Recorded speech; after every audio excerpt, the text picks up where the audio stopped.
Good afternoon, class. This one is for period 1, semester 1 for geometry, prescriptive semester 1. Okay, it's the chapter 1, unit 1, pretest. So for those students who would like to go through all the shortcut here, so if you know exactly what you're doing, so basically you can jump through to all the tests, all the assessments, so all the unit or the section assessments. So once you pass the section assessment, so just wait until that once we reach to Thursday, so you guys can take the unit test together. Okay, either the unit test or the CST. The purpose that I'm doing the pretest for each unit is that it's just accelerated path for those students who would like to jumpstart with things early. So for those you already recognize or you do already learn some of the stuff here already, so you can go through this kind of shortcut. It's an easier route for you to go through instead of going to every single sections. So we'll get started with the unit 1 pretest, okay? Again, this one is not going to affect any grade that you have in the class. So just want to help you to break through. So all the unit for the pretest. So this one, you just take your time, answer each question carefully. The pretest will not count against your grade, but will allow you to accelerate your learning. So I'm doing the analysis to analyze each problem. So this one is question number 1. So which type of reasoning is used when form general ideas and rules based on your observations or experience? Okay, so just want to check one thing real quick. So obviously this one is inductions. So induction is that showing the general ideas and the rule based on observation and experience. And question 1b, it's also showing that the inductions. So which type of reasoning allow you to use observation to find the next 3 value of the number pattern 1, 4, 7, 10? So this one is just an increment by 3.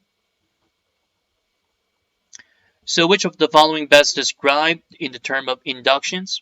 So again, similarity, so forming rule based upon observation and experience. So question number 2. So based on the information below, which statement provide a logical conclusion? On Monday, Suzanne got up at 6 a.m. and was on time for first period. On Wednesday, Suzanne got up at 6:15 a.m., and was late to the first period. So which statement provide the logical conclusion? If Suzanne get up after 6:15, she will be late to the first period. So anytime that if you find out that makes sense with the given statement, so that was showing the inductions reasoning. So that would be choice number part C. And then for 2B, this one is quite similar. So the table below compared Jared's test score with the number of hours he studied. What is the logical conclusion to make about Jared's test score if he studied 4 hours? Well, the more time that he studied, the higher the score that he get. So he would score higher than 80 on his tests. And for 2C, again, it shows the logical reasoning. So the number of loans amount and then the total money earned. So the more loans that you mount, and then that means the more money you'll get. So he would earn a total of $175. So some of the questions are quite similar, so I'll just go through one of those type. Okay. So here's another one. So which of the following best describe the pattern in the diagram as moved from the top to the bottom row? So number 1, first row is showing that 1 ball, second row 2 balls, and then 3 balls. So each row increased by 1 circle. Okay, so 3B is quite similar, showing the pattern, so you guys can take a look at that. So 3C, again, it shows the increment pattern. And then question number 4 is also showing the pattern as well. So you guys play like Pac-Man. This one is facing to the right first, facing down, facing to the left. So it shows like a rotation with the missing triangle piece. So that means the 4 pattern, then that would be facing upward. And also, what would the next figure in the geometric pattern below be? So we got a Y, Y black, Y black, Y, Y black, Y black. So it shows the pattern here. So the next one is going to be 3Y square and 2 black square. Again, the Pac-Man pattern. So here's one of the geometry problem as well. So which one of the following is the line of symmetry for the figure shown below? So line of symmetry, that means it's like a folding line. So once you fold along the line there, you'll get a figure being overlapped. So the only line of symmetry according to this triangle here, it's the line symmetry A. So which you fold the triangle to the left or to the right. So that means you're going to get the overlapping triangle. And also in the later unit, we'll talk about the congruent triangles as well. And then 5B, so the line of symmetry would be the line here in the middle. So that would be line B. And this composite figure, we do have a trapezoid on the top, rectangle down the bottom. So the line of symmetry, we do have line C. So those are pretty basic problems. So some of those, they're kind of common sense. So the pattern below shows the row starting with value of 3. Every consecutive row has a value that is 2 less than twice the value of the previous row. Okay, so row 1 is 3, row 2 is 4, row 3 is 6. If you just follow through the pattern. So what's the value of 6th row? So that means it's going to be showing, so B, 34. So again, so from row 1 to row 2, the increment is 1. Row 2 to row 3, the increment will be 2. So you just follow along that every consecutive row has a value that is 2 less than twice the value of the previous row. So you get 34. So the pattern below shows the rule starting with the value of 3. Every consecutive row has a value that is 2 less than twice the value of the previous row. So this one is quite similar to the previous one. So this one, if you just follow through the given statement, so every consecutive row has a value that is 2 less than twice the value of the previous row. Okay, so then that'll be 18. So this one is kind of like a sequence that's in series. So for 6C, it's quite similar. Just follow through that. Every consecutive row has a value, it's 2 less than twice the value of the previous row. So you just follow through the pattern here. So we end up with 34. Okay, so question number 7. So this one is about identifying conditional statement and use them to form logical statement. So which one of the following is an examples of conditional statement? So for example, conditional statement is like today, if today's Monday, then tomorrow's Tuesday. So then that'll be the conditional statement. So it shows the hypothesis and the conclusion. So if you take a look at that for choice B here, if I don't sleep well tonight, then I would be tired tomorrow. So that shows the clauses, so the hypothesis. So I don't sleep well tonight. And what's the conclusion? Well, I will be tired tomorrow. So that choice B, which makes sense. And then 7B, which one of the following is an examples of conditional statement? If I practice football, then I will improve. Well, definitely this one is correct. Again, conditional statement, so it consists with the clauses, hypothesis, and conclusion. So the hypothesis would be I practice football. Conclusion, I will improve. So 7C is quite similar. It shows that the if and then structure. And question number 8. Which of the following is a logical conclusion based on 2 statements below? So if Callie wakes up after 6:30, then Callie will be late to school. Callie woke up at 6:45. Again, anything that follow the keyword then, that would be considered the conclusion. So choice D would be correct. So Callie would be late to school. And which of the following is a logical conclusion based on the 2 statements below? Again, we're looking for the conclusion, so that means we're looking for the clause after the keyword then.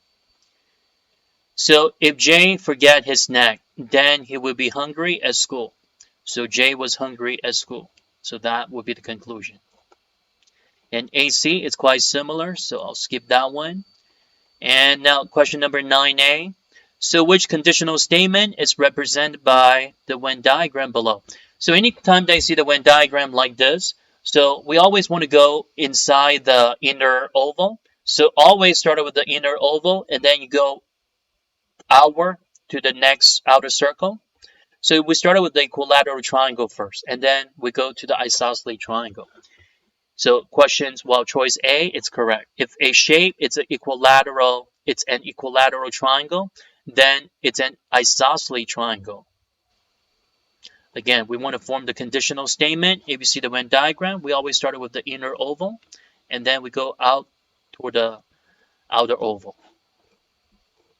Okay, so 9b, it's quite similar, so we can skip that. 9c, it's quite similar. So question number 10. So which of the following is converse statement? If I eat too much, then I will gain weight. So converse statement, that means we need to switch the statement. We need to switch the conclusions and the hypothesis, okay? So the one that makes sense, if I gain weight, then I will eat too much. So again, anytime they see the converse, the keyword converse, so that means we need to switch the clauses of the hypothesis and the conclusion clauses. So if I gain weight, then I will eat too much, once again. And 10b is quite similar, so switch the clauses. If you're happy, then you're smiling. Okay, so 10c is quite similar. So question 11. So which of the following is the inverse of statement? If I listen to the song, then it will get stuck in my head. Inverse, that means we need to negate the statement. So if that's a positive statement, we need to convert that to its negative statement. So in order to negate the statement, so here's the one. If I do not listen to this song, then it will not get stuck in my head. So anytime that you see the inverse, so that means you need to convert the statement to its opposite. So always convert that to the negative statement for both clauses, the hypothesis and the conclusion. And here's the next one. Which of the following is the inverse of statement? If it's orange, then it's a citrus fruit. Okay, so that means if it's not an orange, then it's not a citrus fruit.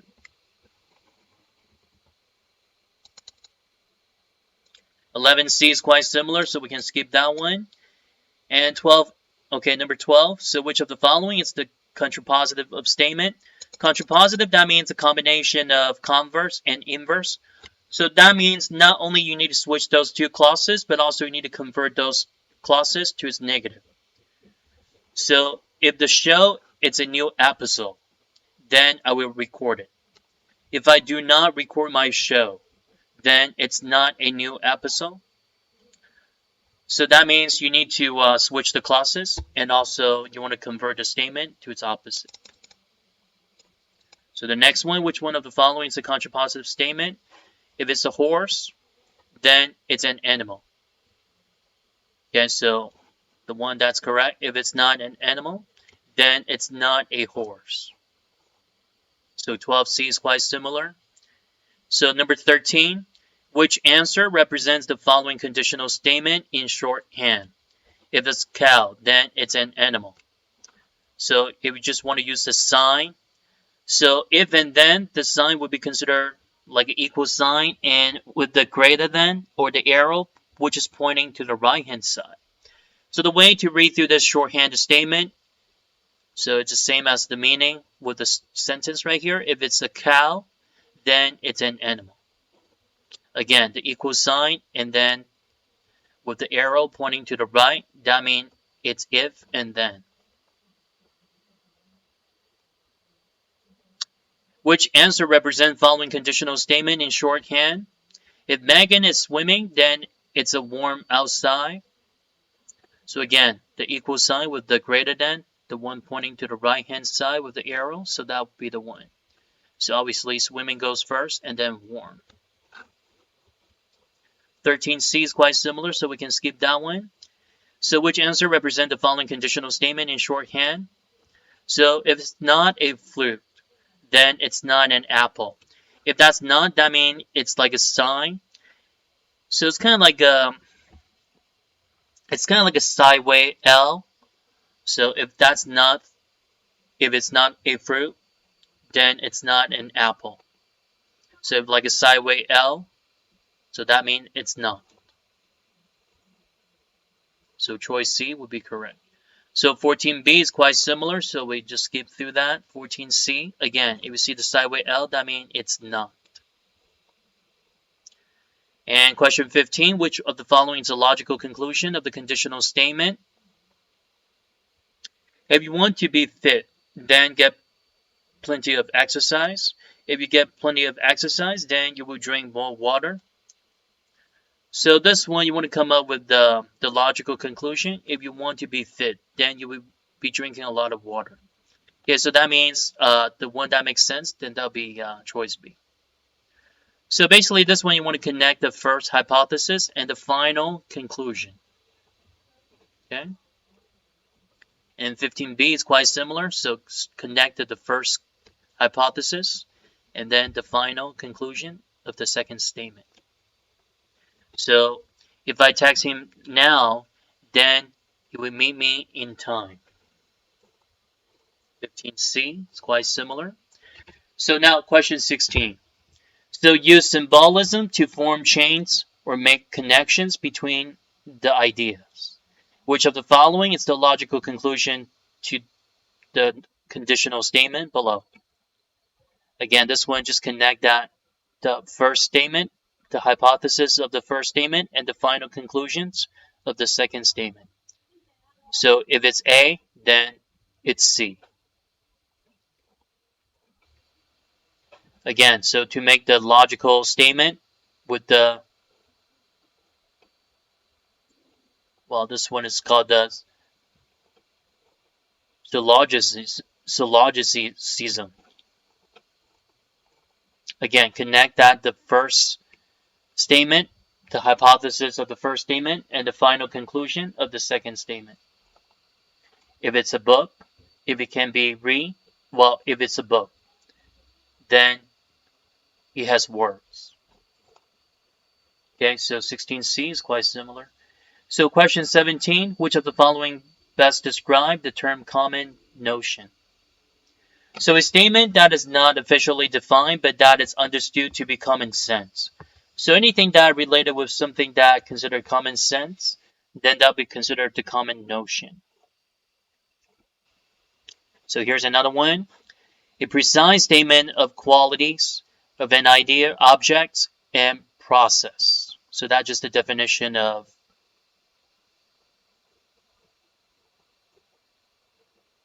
common notion. Postulates. So postulate, that means a statement that is assumed to be true without any proof. It's all about definition. So which term best describes the following statement? A line segment can be drawn between any 2 points. So this one is not a definition, but it's a postulate. Well, why is it postulates? Because that it's a statement that is assumed to be true without any proof. You're looking at a map of United States, and it's assumed that you already know which direction it's north. So this one has something to do with the assumptions and also do with the common sense. So it's called a common notion. A square is a figure with 4 sides of equal length and 4 right angles. So this one will be considered a definition. So question 19. So which of the following information is contained in the left column of 2-column proof? So if that's the 2-column proof that considers a statement and reasoning, but statement is always in the left column, so that's why we choose the statement. 19b, so which of the following information is contained in the right column of 2-column proof? So the left column is statement, the right column would be the reasons. So then that would be choice C. And which of the mathematicians write QED at the end of proof? What does that mean? So QED, that means the Latin meaning, so that means the proof is done. And 20, so what is typically the first step of indirect proof? So anytime they do the indirect proof, that means assuming that the opposite of what you're trying to prove is true. So 20b, so Jeff assumed that the opposite of what he is trying to prove is true. So Jeff has complete the first step to which geometric process. So this one is the indirect proof. Again, anytime they assume that the opposite is always true for the proof, so that means it's always starting with the indirect proof. And 20c, So what is that? What does an indirect proof differ from a regular proof? An indirect proof begins by assuming that the opposite of what you are trying to prove is true. So basically the same kind of meaning. So for the definition of indirect proof. Okay, so which of the following is another name of the proof by contradiction? So again, if you see another keyword by contradiction, that means you're doing the indirect proof. So which of the following is another name for the indirect proof? So proof by contradiction. So what's the goal of proof by contradiction? So the contradiction of statement is proven false. So the original statement is therefore proven true. And which of the following statement best describe the theorem? Well, anytime they deal with the keyword theorem, that means already being proved. There's no need to prove that again. So the theorem, it's a statement. That guarantees always true. And which of the following statement best describe theorems? So theorem can be used to prove related corollaries. Again, the difference of corollary and theorem. Theorem is like a big statement. It's like a bigger statement compared to corollary. And corollary is also meaning that something is true, but it's always being proved by the theorem.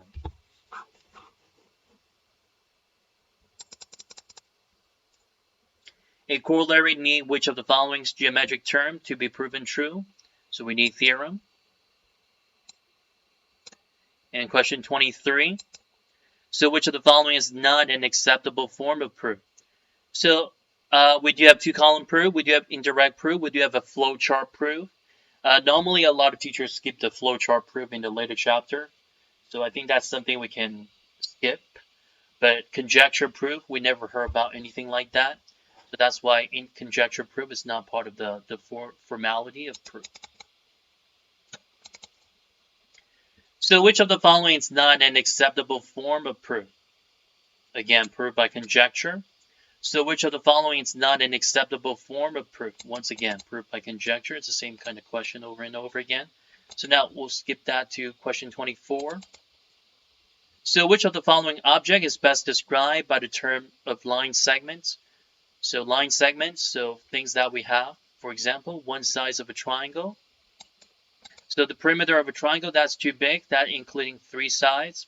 Angles has nothing to do with the line segment yet. The point, so point is 0 dimension. So that's why D is correct. So which of the following provide the best definition of term line segments? So the straight path between 2 points. And which geometric term best described as a straight path between 2 points? A line segment. So now let's go to question 25. Which of the following statement is true about lines? And lines always considered one-dimensional, because that's straight line. And which of the following best describe rays? They are one-dimensional object as well. The difference of a line segment and ray, so ray has one endpoint in one direction, and line segments always formed by two endpoints. Okay, so question 26. So a 43-degree angle can be classified as which of type? Straight, right, obtuse, acute. It's an acute angle, so definition of acute angle, that means it's less than 90 degree. An angle is less than 90 degree, but it's greater than 0 degree. An angle whose measured as 132 degree can be classified as which type angle? So that would be obtuse, which is greater than 90, but it's less than 180. If that's a right angle, that means the angle is going to be exactly measuring 90 degrees. So question 27. So what is the relationship between the pair of angle AXC and angle BXC? So try to combine these two angles together. That forms 180 degree. So either you can say that they're straight angle, or they're linear pair, or they're supplementary. But according to the selection we have right here, so they're linear pair. Okay, so the next one is quite similar. So either they're straight angle, linear pair, or supplementary. So this one is choice D. And for this one here, so once you combine two angles, if the sum is 90 degree, that means it's the definition of complementary angle. So choice A, which is correct. And question 28. So in the diagram below, C is the midpoint of AB. So if AC is 4 centimeter, what's the length of CB? So AC is 4, that means BC is also 4 by the definition of midpoint.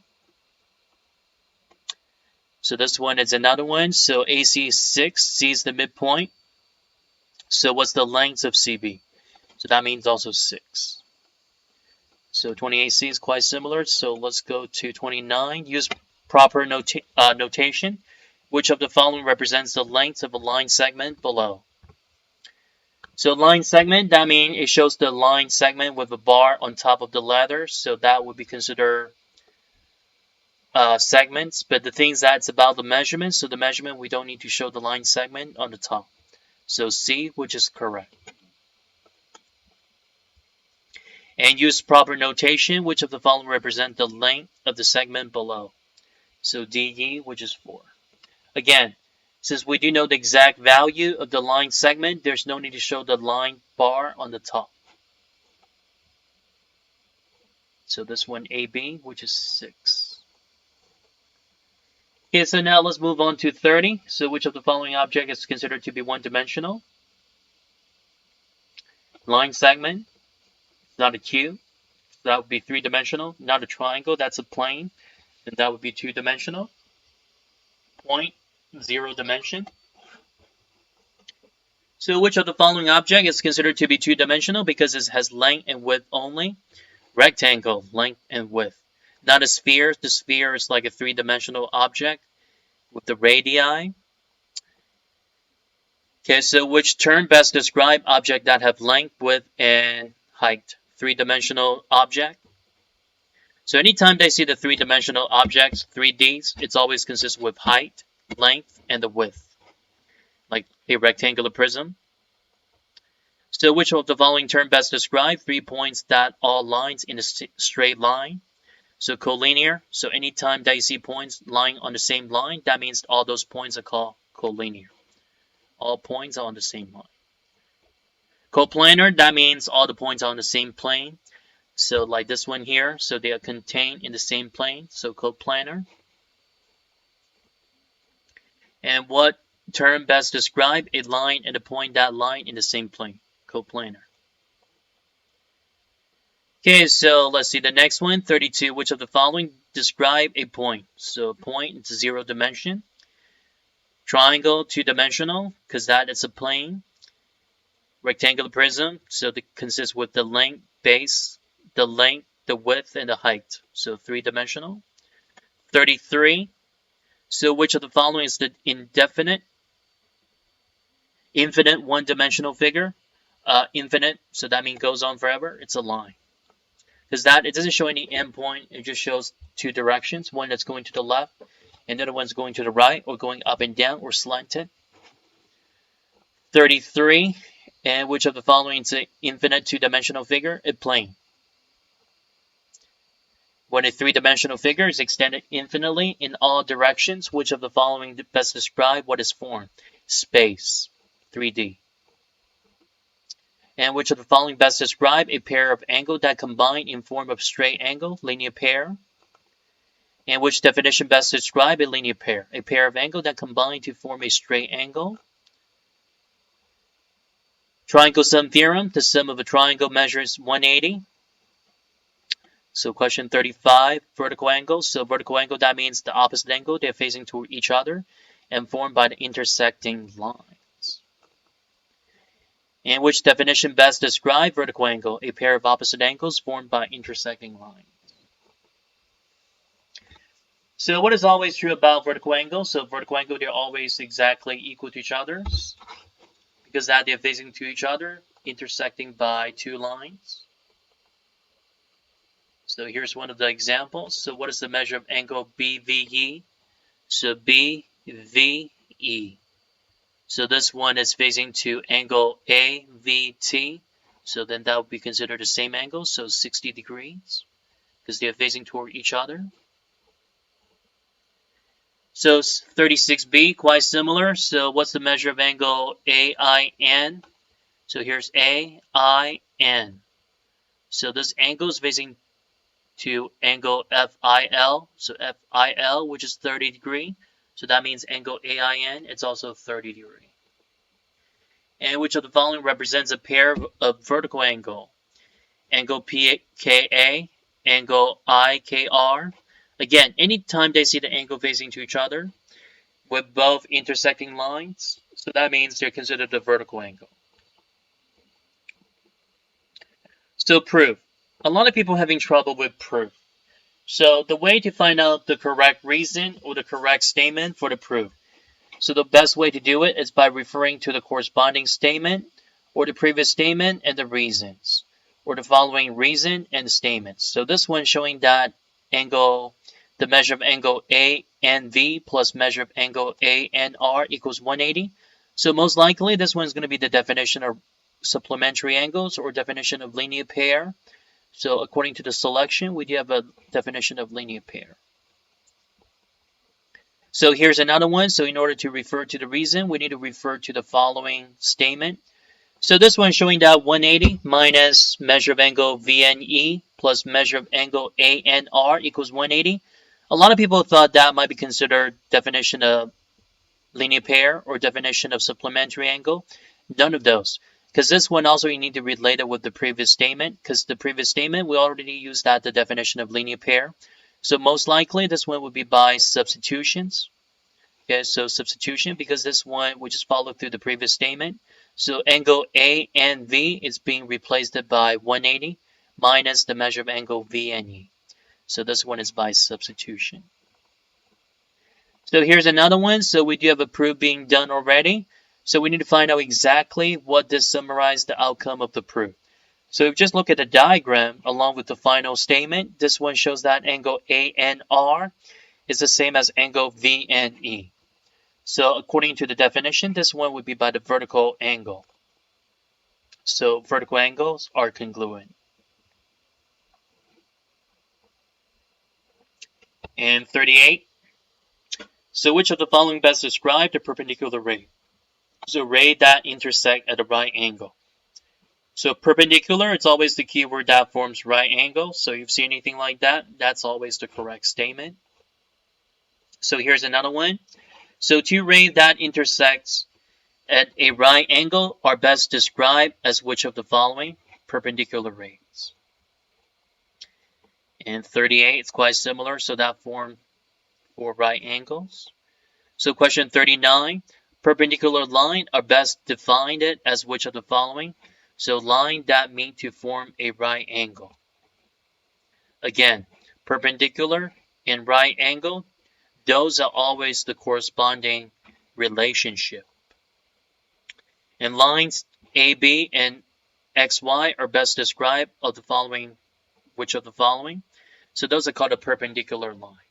Again, because that you see that the little square symbol here. So the little square symbol, that's the indicator showing that they're not just intersecting, but also they're considered a perpendicular line. Not line segments, not rays. Okay, so line. Well, obviously they're not parallel. So 39C, so same thing. Perpendicular lines. So question number 40, segment RA, X, and Y are best described with the following. So this one shows the endpoint, so I would say that's a perpendicular segment compared to the previous one. So the previous one showing that the arrows.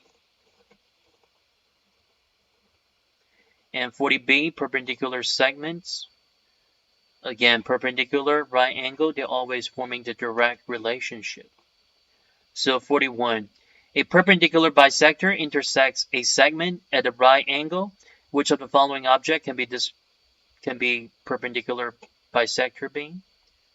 So perpendicular bisector can be ray, line, or line segment. So 3 of them would be considered correct. A perpendicular bisector across the line segments. Which type of angle does that form? Obviously, it's a right angle. Which of the following best describe a line, segment, or ray that bisects a segment at a right angle? Perpendicular bisector. So question 42, which of the following best describe as two lines that do not intersect or not in the same plane? If two lines never intersect or they're not in the same plane, that means those are called the skew lines. Okay, so And definition of the skew lines. So lines do not intersect or they're not in the same plane. Okay. And 43, which of the following is describe the notation of ray line ABs with the pair of line segment like that. So that means a parallel. So this one's called parallel lines. Which description best describe parallel lines? That line in the same plane, but will never intersect. So that means the line they're following with the exact same direction, but they're never being overlapped or they never intersect. So which of the following would be best examples of parallel line in the real world? So the northbound and the southbound lanes in a straight highway, so that's true.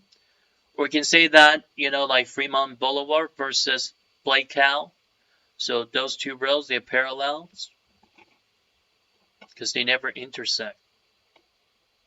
And also they're showing that the northbound, southbound. So angle measure. So what's the measure of angle H? So here's angle H. According to the definitions, so angle H is the same as angle 63 degree because those are the corresponding angle.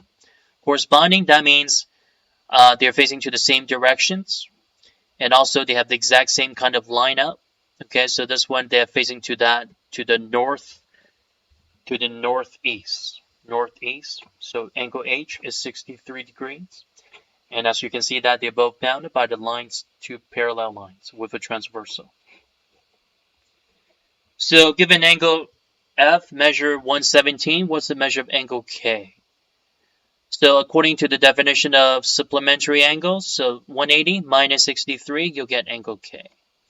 So 180 minus 63, you'll get 117. Give an example G, measure 117, what is the measure of angle N? So angle N is also considered supplementary or linear pair. So 180 minus 63, so we get 117. And what's the measure of angle H? Again, by definition of corresponding angles, so 71 degrees. So given that the measure of angle G, it's 109. And then what's the measure of angle K? So by definition of alternate interior angle, alternate, that means the angle, they're facing opposite to each other. And also they're bounded inside the parallel lines.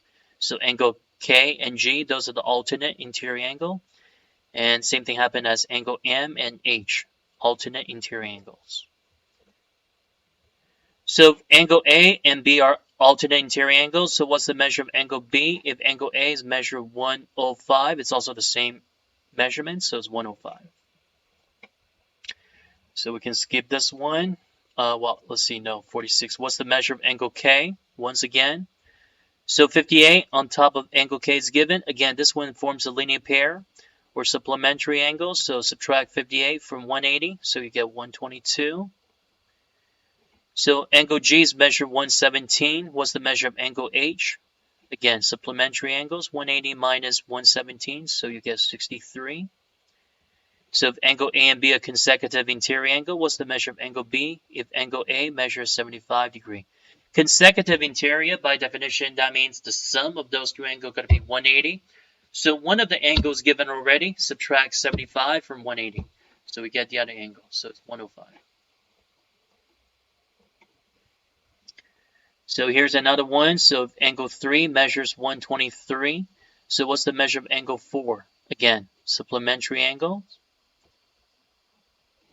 So this one subtract 123 from 180, so we get 57 degrees. So the next one is quite similar, so let's move on to 48. We're almost done with the pretest analysis. According to the law of reflection, if the angles of incidence of incoming ray of light hitting a mirror is 27, what's the angle reflection for the same ray leaving the mirror? Angle reflection, so that means it shows the exact same measurement, so it's also 27 degrees. So this one's it's also same angle, so if that's angles of reflection, it shows the exact same kind of congruency. Okay, so let's move on. 49. Again, a proof. So what is another way to summarize the outcome of this proof? So let's take a look at that. The last statement, definition of congruence. So we want to prove that angle 3 and 6. By definition, those two angles, they're considered alternate interior angles. So if two lines are parallel, then the alternate interior angles are congruent. And this one, let's see the last statement here, angle 3 and angle 6. So this one is also formed by the alternate interior angles. Well, but the thing is that angle 3 and 6. To show that the definition of congruence, but angle 3 equals angle 6. Wait a minute. I think this one has some kind of typo here. Oh, you know what? It's asking about third step. Never mind. It's not about the conclusion. So this one is just asking about the missing reason for statement number 3. So statement number 3 showing that angle 7 is congruent to angle 6. Again, if you see the equal sign with the little squiggling line like that, that means a congruent sign. So that means those two angles, they're exactly the same measurements with the exact same shape. Same, not the same direction, but it's the same measurements. So angle 7, angle 6. So by definition of vertical angle. Or vertical angles are congruent. And 49, missing reason for statement number 5, 3 and 6. So measure of angle 3 and 6. So this one by definition of alternate interior angles. Wait a minute. This one is showing that's a substitutions. Angle 3 equals angle 6. Oh, you know what? For the previous statement, this one already shows that the transition relationship of angle 3 is the same as angle 7. Angle 7 is the same as angle 6. So by using substitution property of equality. Okay, so let's see what else. Is this the one, the last one, 49? Wait, there's no number 50. Okay, so anyway, so this is the one, the pretest, okay? So if you're getting stuck with anything, feel free to rewind or just ask me a question regarding the pretest. If you guys are pretty confident about the pretest, so I do recommend you to go through all the quizzes, all the sections quizzes. There's no need to do any of those practices. Just go straight to those quizzes. And I think I already unlocked those quizzes for you. Okay, so thank you for watching this Unit 1 pretest video today. So I'll see you guys next time. And you take care.